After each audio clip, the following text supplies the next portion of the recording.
ストライサンド効果、ストライサンドエフェクトは、ある公開された情報を秘匿、除去しようと試みる行為が、かえってその情報を広い範囲に拡散させてしまう結果をもたらす現象の名前であり、インターネットミームの一種でもある。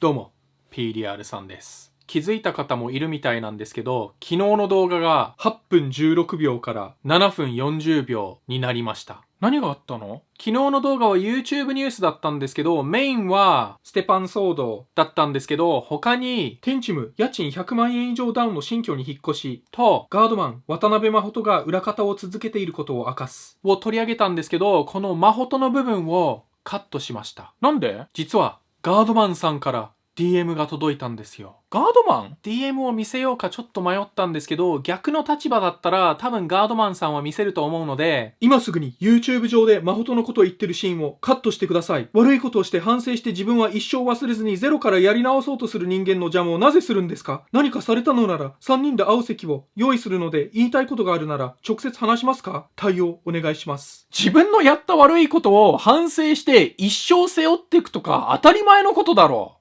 てか、自業自得だろ。あと、真帆の代わりに被害者面すんなよ。てか、あいつ何回ゼロからスタートすれば気が済むんだ。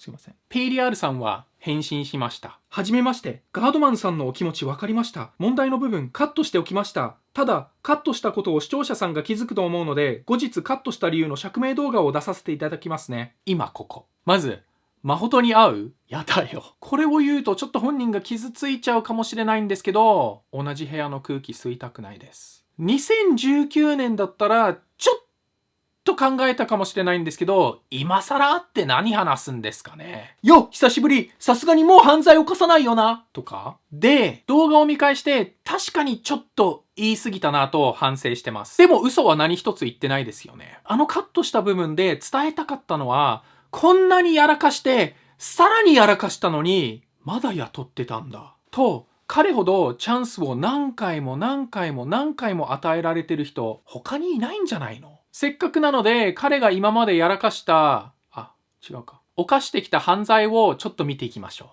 う。1、2012年、恐喝事件。2012年にはほぼ毎日投稿をしてたと思うんですけど、急に1ヶ月か2ヶ月ぐらい消えたんですけど、その理由は恐喝で逮捕されてたから。で、本人からはなんか全然違うことを言われたような気がして、そっから不信感が生まれて、1年以上話さなかったんですけど、メグインの主催したパーティーで一緒になって、メグイン元気？そこで再会して和解して、本当に変わったんだなと思ってたんですけど、2、2019年、傷害事件。当時一緒に住んでた彼女と口論になり、ブチギレて彼女を殴ったり、顔を踏みつけたりして逮捕されました。そしてお酒のせいにしました。3、2021年、児童ポルノ。自分が有名人だということを利用して、ファンの15歳の女の子からわいせつな写真を強要して逮捕。ちなみに女の子に、俺はロリコンだから今の彼女では興奮しない。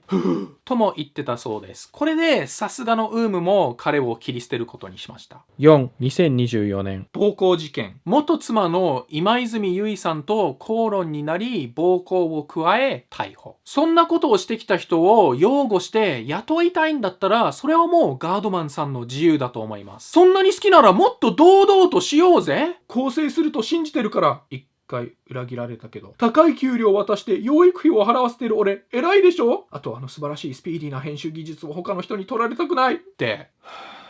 まあ何はともあれ、ご要望通り真帆の部分カットしておいたので問題ないですよね。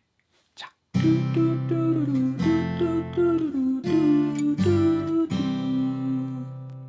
ガードマンさんから返信が来てたみたいなので、ちょっと一緒に見ていきましょう。真帆くんの部分をカットしたことをメインで撮るんですか？正確にはメインチャンネルがセカンドチャンネルなんで違いますね。真帆も反省して引退したので、表舞台からは引退してるけど、彼の動画がまだ YouTube に上がってるから完全引退ではないですよね。真帆も反省して引退したのでそっとしてあげてほしいんですが、すいません。大変申し上げにくいんですけど、そっとしてあげてって言ったのに、ネットで真帆の話をしたのはガードマンさんですよ。ガードマンさんが別の人のチャンネルでその話をして、それがニュースになったから PDR さんが知ったんですよ。ニュース記事書いた人たちにもこんな記事削除してくれって依頼したんですか？もしメインで撮るならそっちの方が話題になり、マホトがしんどいと思うので、Oh no。僕の気持ちを分かってくれたなら、気持ちは理解しましたよ。でもあなたと同じ気持ちではないですから。カットしなくていいですが、動画に取り上げないであげてください。この一連のことを分かりやすく説明しますと、PDR さんは女性に暴力を振るう人嫌いです。子供に手を出そうとする人嫌いです。で、ガードマンさんはそんなことをした人を未だに雇っていることを公言した上、めちゃめちゃベタ褒めしたんですよ。で、それを見た PDR さんが自分の思っていることを動画で表現したわけです。ガードマンさんはマホトがすごい反省してると本気で思ってるかもしれないですけど、他の人からしてみれば散々やらかした上に、さらに今年数ヶ月前に元妻に暴力を振るって逮捕された人が反省してるんでって言われても信じるわけないでしょ。なので5年経って1回も逮捕されてなくて、まだ真面目にやってるのであれば、また反省してるんでって教えてください。そしたらその時には信じてあげます。これぞ YouTuber を信用するなといえば、YouTuber を信用するなパーカースウェット絶賛発売中です。興味がある方は下のリンクをクリックして PDR さんの綴りページに飛んでってください。皆さんはこのことどう思いましたか？ぜひ意見をお聞かせください。あと前回の動画とその前の動画をぜひチェックしてください。では。